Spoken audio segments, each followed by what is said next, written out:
It had been raining nonstop for days. The ground was soaked, the air heavy with the smell of damp earth, and in the corner of a small yard, tied to a cold cement block, sat a dog, shivering, silent, and forgotten. His fur was filthy, drenched in rain, and tangled into hard, smelly clumps. His eyes didn't rise to meet anyone's. He had stopped looking at people a long time ago. This little dog wasn't a stray. He belonged to someone. But sometimes, being owned is not the same as being loved. His owner left him tied outside in storms, without food, without water, and without a single place to hide from the rain. Day after day, he sat in the open, trembling, soaked to the bone. The loud crack of thunder didn't scare him as much as the footsteps of a man, because the hands that were supposed to care for him were the same hands that hit him, often, for no reason at all. His fear was deep. He had learned to keep his head low and his tail tucked in. Even a soft voice made him flinch. He wasn't just cold and hungry, he was broken inside. Some neighbors had seen the way he lived. A sister spoke out, saying her brother beat the dog often, especially after drinking. Once, he had even beaten a cat to death. The dog was never taken inside, never fed on time, left in the rain as if his life didn't matter. One day, the rain was falling harder than ever. The little dog sat curled up in a muddy puddle, his body shivering, his fur sticking to his skin. He had no shelter, no dry spot to rest. He looked more like a forgotten rag than a living soul. A voice broke the silence. Someone finally stepped in and said enough. The dog deserved better. He couldn't stay tied up in the storm, soaking and starving. Not again. Not like this. There was talk of giving him away. The owner's sister didn't want him to suffer anymore. Sell him, she said. Let someone else give him a life. At first, the price didn't matter. 200 yuan. Then 300. Then back to 2. It didn't matter. The goal was clear. Get him out. Just get him out before it was too late. When someone finally walked up to him, he didn't bark. He didn't move. He just looked away. Too scared to trust, too tired to react. His fur was matted into thick knots. The stench coming off his body was sharp and sour, mixed with the wet smell of rain and rot. His thin frame told the truth. He hadn't eaten properly in days, maybe longer. The rope around his neck was loosened, and soft hands picked him up. He didn't resist. He just let himself be carried away,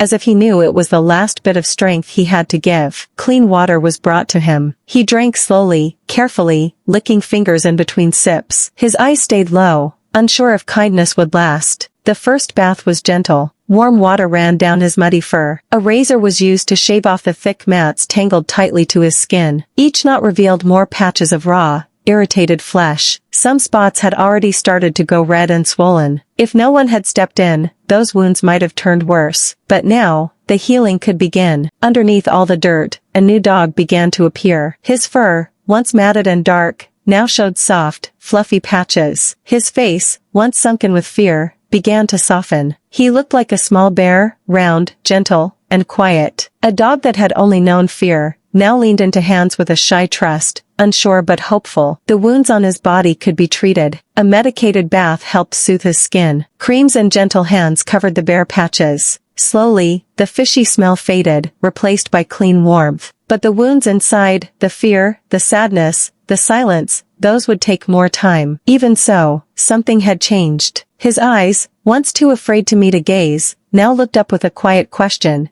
Is this real? He started to follow his rescuer, step by step, unsure at first, but staying close. A bond was forming, built on soft words and gentle care. Fate hadn't been kind to him. Born into the wrong hands, treated like a thing instead of a life. But fate had finally bent in his favor. Someone had seen him, someone had cared, and that made all the difference. Looking at him now, it's clear, he was never meant to be left out in the rain. He was never meant to shiver in fear, soaked and starving. He was meant to be held, fed, protected. If he had been born in a kinder place, he would have grown into a happy, tail-wagging pup full of joy. But even now, after all he's been through, he hasn't given up. That gentle soul still shines through. This time, there will be no more rain. Only soft hands, warm beds, full bowls, and a promise, never again.